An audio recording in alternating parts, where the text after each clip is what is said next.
Yeah, let me just share with you some of our learning from both projects. I think the first one, and that's related to what both Ricardo were saying, is that back in March and April, I think governments tended to underestimate the duration of the pandemic.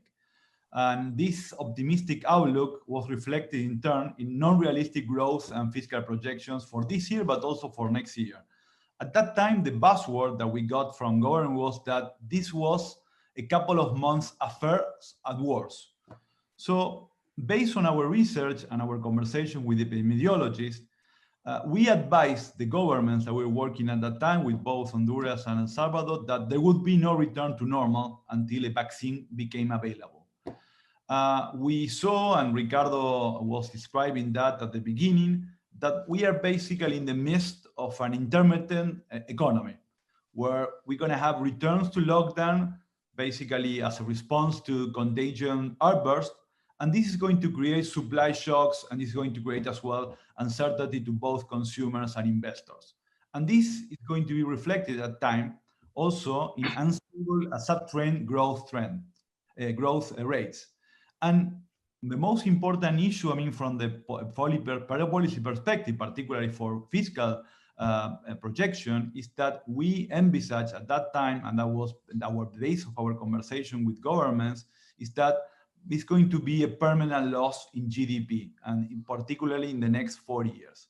So the main implication, and I think Ricardo was emphasizing that in the previous presentation, in terms of the main policy implication for governments, is that they should aim for the best, but prepare for the worst.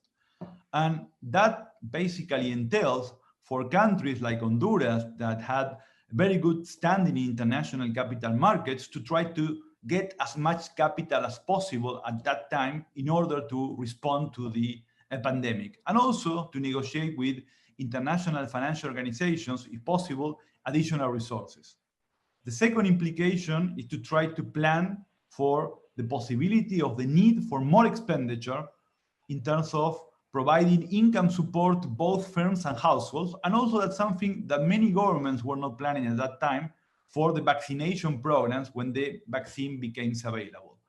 And the final implication that we discussed quite extensively with governments is the need to integrate fiscal and sanitary policy. In many countries, what we found in both countries that sometimes the sanitary or the health policy was kind of disintegrated or not integrated with the fiscal policy.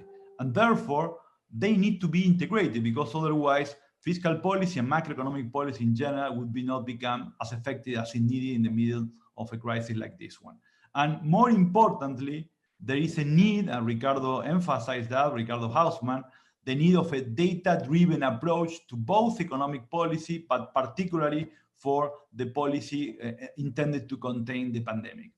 And finally, the final takeaway we got from the experience of both countries is that you might need more resources in this crisis that you originally intended. If the crisis lasted more than everybody envisages, most likely until sometime of next year, until the vaccine becomes available, you need to get as much resources as possible now. You have to plan again for the worst. And this is, as Ricardo always emphasizes, it's better to have more resources than needed in the middle of a crisis than not having resources in the middle of a crisis.